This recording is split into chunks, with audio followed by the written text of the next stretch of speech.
जैसा कि आप सभी को मालूम होगा कि आरपीएफ एसआई कांस्टेबल का एग्ज़ाम 2 दिसंबर से चालू हो चुका है।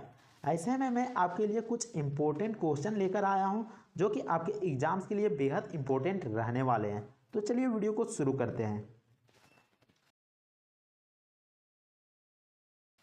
तो पहला क्वेश्चन में पूछा गया है कि 1539 में शेर शाह ने खालिस्तान की लड़ाई में हुमायूं को हराया था। तो 1539 में जो युद्ध हुआ था वो शेर शाह और हुमायूं के बीच हुआ था। लेकिन कौन सा युद्ध में शेर शाह ने हुमायूं को हराया था? तो इसका सही जवाब हो जाएगा ऑप्शन नंबर सी, चौसा का युद्ध। तो जैसा कि मैंने यहाँ पर बताया 1539 में चौसा का युद्ध हुआ था जो कि शेर शाह और हुमायूं के बीच हुआ था, जिसमें हुमायूं हार जाता है और शेर शाह सूरी की जीत हो जाती है। नेक्स्ट क्वेश्चन में पूछा गया कि मुगल वंश के किस व्यक्ति ने जहांगीर के विरुद्ध विद्रोह किया था? तो मुगल वंश का कौन सा ऐसा व्यक्ति था जो कि जहांगीर के विरुद्ध विद्रोह कर देता है? तो वह कौन था? तो वह था राजकुमार खुसरो, ऑप्शन नंबर सी। तो आपकी जानकारी के लिए बता दें कि जहांगीर के खिलाफ उनके ही बेटे राजकुमार खुसरो ने विद्रोह कर दिया था और इस विद्रोह को दबाने के लिए खुसरो को पकड़ लिया जाता है और उन्हें बाद में मार दिया जाता है। और आपको बता दूं कि इस विद्रोह में राजकुमार खुसरो का साथ सिख गुरु अर्जुन देव ने दिया था, जिसके कारण गुरु अर्जुन देव को भी गिरफ्तार कर लिया जाता है और बाद में उन्हें भी मार दिया जाता है। नेक्स्ट क्वेश्चन में पूछा गया कि नादिर शाह ने भारत पर किस वर्ष आक्रमण किया था? तो किस वर्ष आक्रमण किया था? तो वो किया था 1739 ईस्वी में। तो शायद आपको मालूम नहीं होगा कि नादिर शाह ईरान का शासक था और 1739 में वह भारत पर आक्रमण किया था। नादिर शाह ने 1738 में भारत की ओर बढ़ना शुरू कर दिया था और 1739 में उसने काबुल, गजनी और लाहौर जैसे मुगल साम्राज्य की पश्चिमी सीमाओं पर कब्जा कर लिया था। इसके अलावा करनाल का भी युद्ध हुआ था जो कि फरवरी 1739 में हुआ था। और करनाल का युद्ध किसके बीच हुआ था? तो ये हुआ था मोहम्मद शाह और नादिर शाह के बीच, जिसमें मोहम्मद शाह हार जाता है और नादिर शाह की जीत होती है और वह दिल्ली पर कब्जा कर लेता है। तो जैसा कि मैंने बताया कि नादिर शाह ईरान का शासक था और वह अफसरीद वंश के संस्थापक के रूप में जाने जाते हैं। नेक्स्ट क्वेश्चन में पूछा गया कि निम्नलिखित में से किस मुगल शासक के नाम पर फतेहाबाद में एक मस्जिद है? तो एक मस्जिद किसके नाम पर है? वो भी फतेहाबाद में। तो इसका सही जवाब हो जाएगा हुमायूं, ऑप्शन नंबर सी। तो हरियाणा राज्य के फतेहाबाद में स्थित हुमायूं मस्जिद, जिसे मुगल बादशाह हुमायूं के नाम से जाना जाता है, उसी के नाम पर हुमायूं मस्जिद का निर्माण किया गया था फतेहाबाद में। और यह मस्जिद फतेहाबाद शहर की पुरानी तहसील के पास मोहल्ला बाबा पीर में स्थित है। नेक्स्ट क्वेश्चन में पूछा गया कि शेर शाह सूरी द्वारा चलाए गए चांदी के सिक्के को क्या कहा जाता था? तो शेर शाह सूरी द्वारा चांदी का सिक्का चलाया गया था तो उसको क्या कहा जाता है? तो इसको यहाँ पर कहा जाता है ऑप्शन नंबर बी, रुपया। तो यहाँ पर देख सकते हैं कि शेर शाह सूरी द्वारा चांदी के सिक्के को रुपया कहा जाता था और शेर शाह सूरी ने सबसे पहले मुद्रा को रुपया नाम दिया था। इसके अलावा अभी तक जो रुपया है वो इंडिया में चलते आ रहा है उसी नाम से।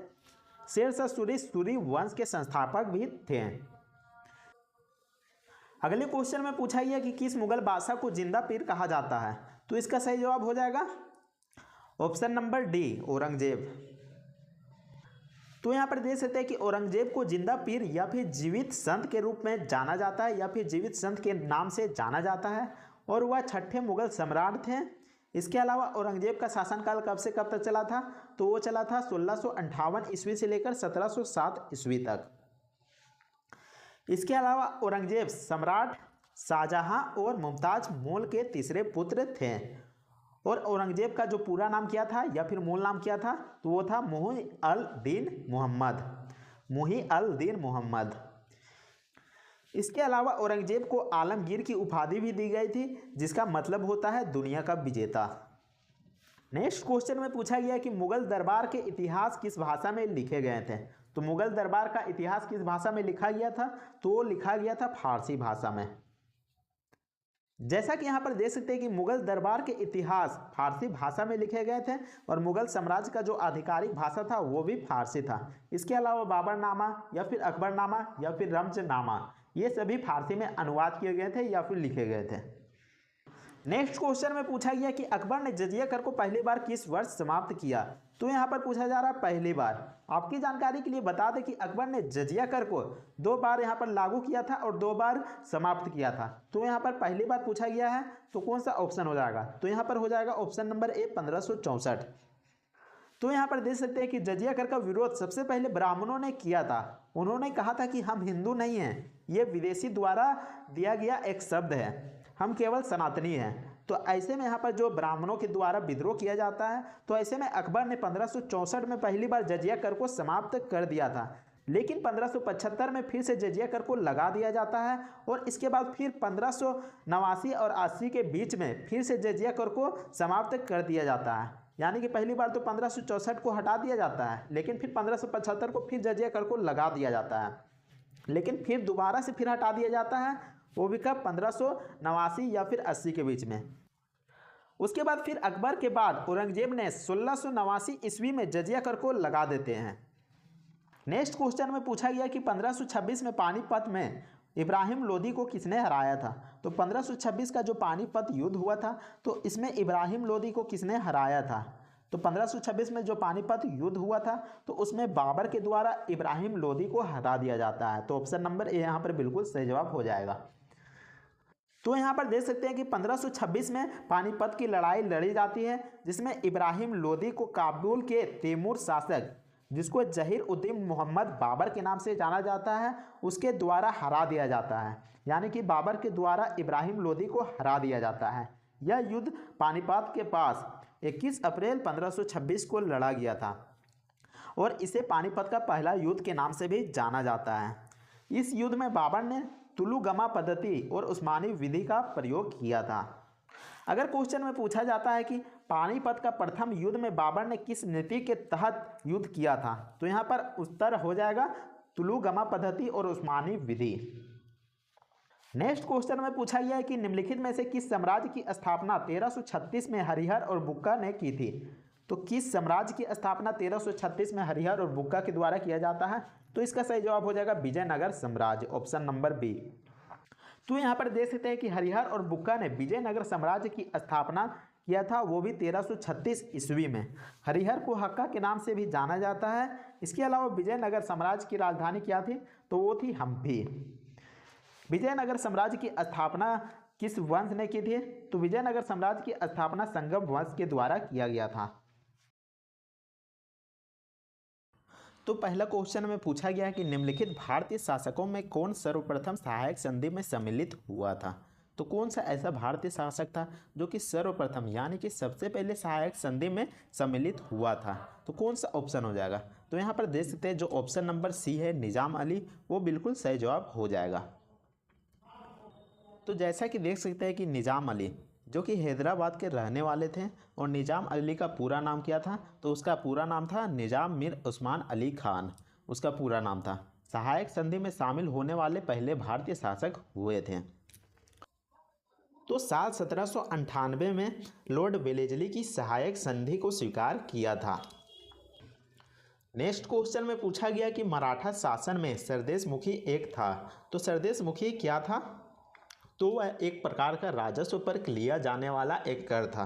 राजस्व पर लिया जाने वाला कर था, ऑप्शन नंबर सी। तो यहाँ पर देख सकते हैं कि सरदेशमुखी मराठा साम्राज्य द्वारा इस्तेमाल की जाने वाली एक कर प्रणाली थी, यानी कि वह टैक्स लेने का एक माध्यम था जो कि किसी क्षेत्र में एकत्रित कुल राजस्व का 10वां हिस्सा यानी कि 10% अतिरिक्त कर के रूप में लगाया जाता था। नेक्स्ट क्वेश्चन में पूछा गया कि पाल वंश का संस्थापक कौन था। तो पाल वंश का संस्थापक कौन था, तो वो था गोपाल, ऑप्शन नंबर सी। तो जैसा कि आप देख पा रहे होंगे कि पाल वंश के संस्थापक कौन थे, तो पाल वंश के संस्थापक राजगोपाल थे और उन्होंने लगभग 750 ईस्वी में पाल वंश की स्थापना की थी। अगर पूछा जाता है कि पाल वंश की स्थापना कब की गई थी, तो इसका जवाब हो जाएगा लगभग 750 ईस्वी में। आपको बता दें कि पाल वंश ने 8वीं से 12वीं शताब्दी तक शासन किया था। नेक्स्ट क्वेश्चन में पूछा गया कि गोवा का युद्ध किस वर्ष लड़ा गया था। तो गोवा का युद्ध किस वर्ष लड़ा गया था, तो वो लड़ा गया था 1638 ईस्वी में। गोवा की लड़ाई 1638 ईस्वी में लड़ी गई थी और यह लड़ाई पुर्तगाली आर्मांडा और डच ईस्ट इंडिया कंपनी के बेड़े के बीच हुई थी। तो किसके बीच हुई थी? पुर्तगाली आर्मांडा और डच ईस्ट इंडिया कंपनी के बेड़े के बीच। नेक्स्ट क्वेश्चन में पूछा गया कि ब्रिटिश ईस्ट इंडिया कंपनी ने पुर्तगालियों को खालिस्तान में पराजित किया था। तो किस युद्ध में ब्रिटिश ईस्ट इंडिया कंपनी ने पुर्तगालियों को पराजित किया था? तो यहाँ पर हो जाएगा ऑप्शन नंबर बी, सुवाली की लड़ाई में। तो यहाँ पर देख सकते हैं कि ब्रिटिश ईस्ट इंडिया कंपनी ने पुर्तगालियों को सुवाली की लड़ाई में हराया था। और यह लड़ाई कब हुआ था? तो यह लड़ाई 29 या 30 नवंबर को 1612 ईस्वी में हुआ था, जो कि सूरत के पास सुवाली मुहाने में हुई थी। नेक्स्ट क्वेश्चन में पूछा गया है कि टीपू सुल्तान तथा ब्रिटिश ईस्ट इंडिया कंपनी ने मैंगलोर की संधि पर किस वर्ष हस्ताक्षर किए थे। तो टीपू सुल्तान और ब्रिटिश ईस्ट इंडिया कंपनी के बीच मैंगलोर की एक संधि हुई थी, तो उस पर किस वर्ष हस्ताक्षर किए गए थे? तो इसका जवाब हो जाएगा ऑप्शन नंबर बी, 1784। तो यहाँ पर देख सकते हैं कि टीपू सुल्तान और ब्रिटिश ईस्ट इंडिया कंपनी ने 11 मार्च 1784 को मैंगलोर की संधि पर हस्ताक्षर किए थे। यह संधि मैंगलोर में हुई थी और इसने द्वितीय आंग्ल मैसूर युद्ध को खत्म कर दिया था। नेक्स्ट क्वेश्चन में पूछा गया कि आपातकाल के दौरान भी कौन से मौलिक अधिकार निलंबित नहीं किए जा सकते हैं। तो कौन सा ऐसा मौलिक अधिकार है जिसको निलंबित नहीं किया जा सकता है अगर इमरजेंसी भी लग जाता है? तो इसका सही जवाब हो जाएगा ऑप्शन नंबर डी, जीवन का अधिकार। तो यहाँ पर देख सकते हैं कि आपातकाल के दौरान अनुच्छेद 20 और 21 को कभी भी निलंबित नहीं किया जा सकता है। अनुच्छेद 20 में जीवन का अधिकार है और अनुच्छेद 21 में व्यक्तिगत स्वतंत्रता का अधिकार है। तो इन दोनों को कभी भी निलंबित नहीं किया जा सकता अगर आपातकाल लगता है। तो साल 1978 में जो 44वां संविधान संशोधन किया गया था, उसके जरिए अनुच्छेद 359 में संशोधन किया गया और इस संशोधन के तहत अनुच्छेद 20 और 21 को प्रावधानों को जोड़ा गया। इस संशोधन के बाद न्यायालय ने इस बात की सहमति जताई कि किसी भी स्थिति में किसी भी व्यक्ति के जीवन और व्यक्तिगत स्वतंत्रता के अधिकार को छीना नहीं जा सकता है। नेक्स्ट क्वेश्चन में पूछा गया कि मौलिक कर्तव्यों का उल्लेख है। तो मौलिक कर्तव्यों का उल्लेख किसमें है? तो इसका सही जवाब हो जाएगा भाग 4A। तो यहाँ पर देख सकते हैं वर्ष 1976 में जो 42वां संविधान संशोधन किया गया था, उसके तहत मौलिक कर्तव्यों को सूचीबद्ध किया गया था और संविधान के ये भाग 4A में है। तो यहाँ पर ए छूट गया है, भाग 4A हो जाएगा। तो भाग 4A में संविधान का जो मौलिक कर्तव्य है उसको यहाँ पर सूचीबद्ध किया गया था। इसके अलावा अनुच्छेद 51 का में, यानी कि अनुच्छेद 51A में मौलिक कर्तव्यों के बारे में लिखा हुआ है। नेक्स्ट क्वेश्चन में पूछा गया कि भारतीय संविधान के निम्नलिखित में से किस अनुच्छेद में मौलिक कर्तव्य शामिल है। तो किस अनुच्छेद में मौलिक कर्तव्य शामिल है? तो वो है 51A। तो जैसा कि देख सकते हैं कि भारतीय संविधान के अनुच्छेद 51A में मौलिक कर्तव्यों का उल्लेख है, जो कि 42वें संविधान संशोधन के द्वारा 1976 में मौलिक कर्तव्यों को जोड़ा गया था, जो कि स्वर्ण सिंह समिति की सिफारिश पर मौलिक कर्तव्यों को संविधान में जोड़ा गया था। अगर क्वेश्चन में पूछा जाता है कि मौलिक कर्तव्यों को संविधान में किसके सिफारिश पर जोड़ा गया था, तो इसका जवाब हो जाएगा स्वर्ण सिंह समिति। शुरुआत में आपको बता दूं कि 10 मौलिक कर्तव्य थे, लेकिन बाद में 11 हो जाते हैं। तो आपको बता दूं कि जो 46वां संविधान संशोधन हुआ था 2002 में, उसके जरिए संविधान में एक नया मौलिक कर्तव्य को जोड़ा गया था। और मौलिक कर्तव्य कहाँ से लिया गया है? तो यह रूस के संविधान से लिया गया है। और अभी वर्तमान में कितने मौलिक कर्तव्य हैं? तो अभी मौलिक कर्तव्य कुल 11 हैं। नेक्स्ट क्वेश्चन में पूछा गया कि भारतीय संविधान के निम्नलिखित में से किस अनुच्छेद में धार्मिक स्वतंत्रता का अधिकार शामिल है। तो किस अनुच्छेद में कहा गया है कि सभी धर्मों को धार्मिक स्वतंत्रता मिलेगा, यानी कि सभी लोगों को धार्मिक स्वतंत्रता का अधिकार है। तो किस अनुच्छेद में कहा गया है? तो ये कहा गया अनुच्छेद नंबर 25 से 28 के बीच में। तो यहाँ पर देख सकते हैं भारतीय संविधान के अनुच्छेद 25 से लेकर 28 में धार्मिक स्वतंत्रता का अधिकार शामिल है। यह अनुच्छेद धर्म को मानने या फिर अभ्यास करने और प्रचार करने की पूरी आज़ादी देता है। तो यहाँ पर देख सकते हैं अनुच्छेद 26 में क्या कहा गया? तो अनुच्छेद 26 में कहा गया कि धार्मिक कार्यों का प्रबंध करने की आज़ादी, यानी कि कोई भी धार्मिक कार्य कर सकता है। अनुच्छेद 27 तो किसी खास धर्म को बढ़ावा देने के लिए कर देने के बारे में आज़ादी। तो कोई भी किसी भी धर्म को बढ़ावा भी दे सकता है, यानी कि अपने धर्म का प्रचार भी कर सकता है। अनुच्छेद 28, कुछ शिक्षा संस्थानों में धार्मिक शिक्षा या फिर धार्मिक पूजा में शामिल होने की आज़ादी, यानी कि कोई भी धार्मिक शिक्षा, यानी कि मान लीजिए स्कूल हो गया, तो वहाँ पर कोई भी धार्मिक पूजा कर सकता है या फिर कुछ भी वहाँ पर अपना नियम कर सकता है।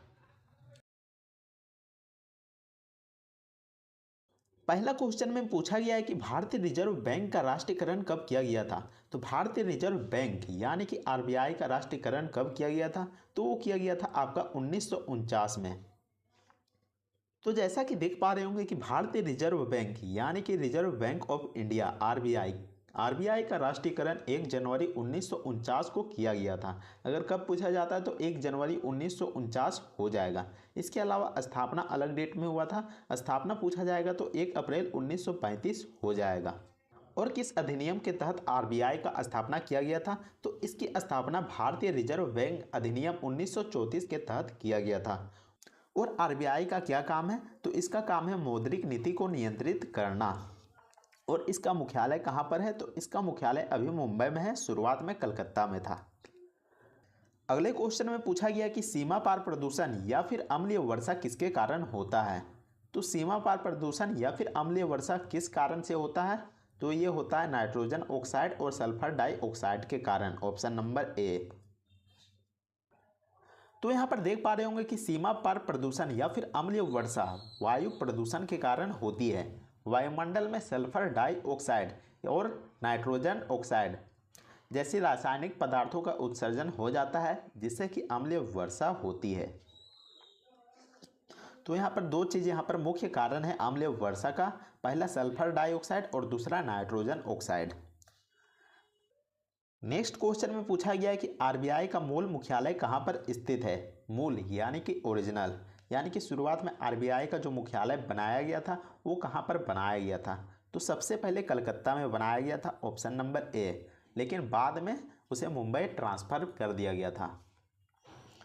तो यहाँ पर जैसा कि देख पा रहे होंगे कि रिजर्व बैंक का केंद्रीय कार्यालय प्रारंभ में कलकत्ता में स्थापित किया गया था, लेकिन 1937 में अस्थायी रूप से मुंबई में स्थानांतरित कर दिया गया, यानी कि 1937 में कलकत्ता से चेंज करके मुंबई में बदल दिया गया, मुंबई में शिफ्ट कर दिया गया।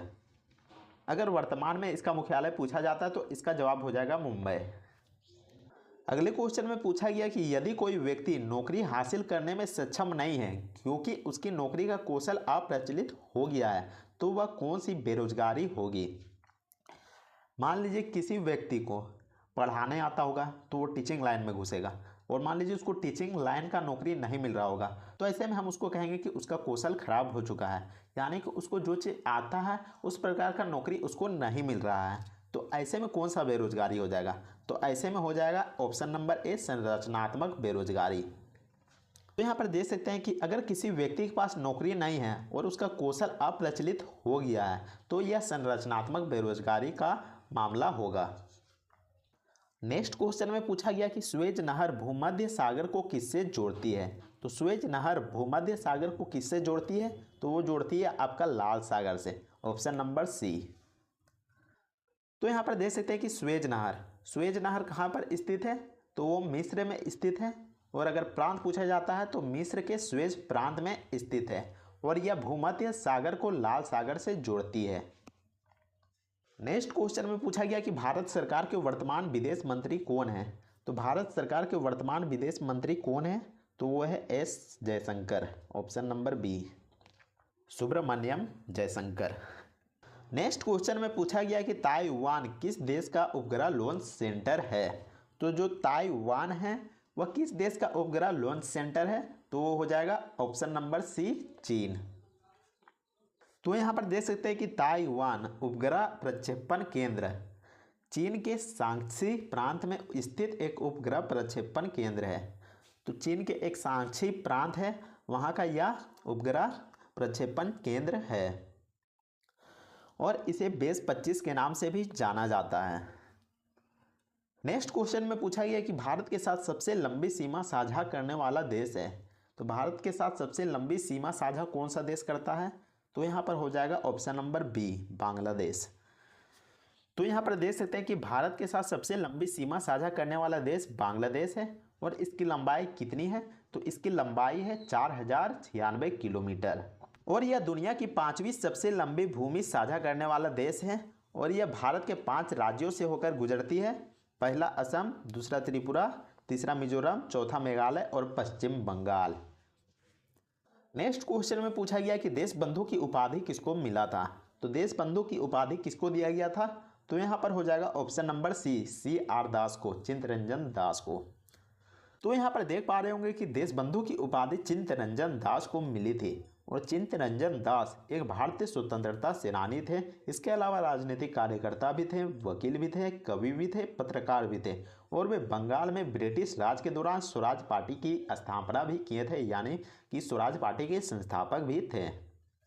तो अगर क्वेश्चन में पूछा जाता है कि स्वराज पार्टी का संस्थापक कौन थे, तो यहाँ पर हो जाएगा चित्तरंजन दास।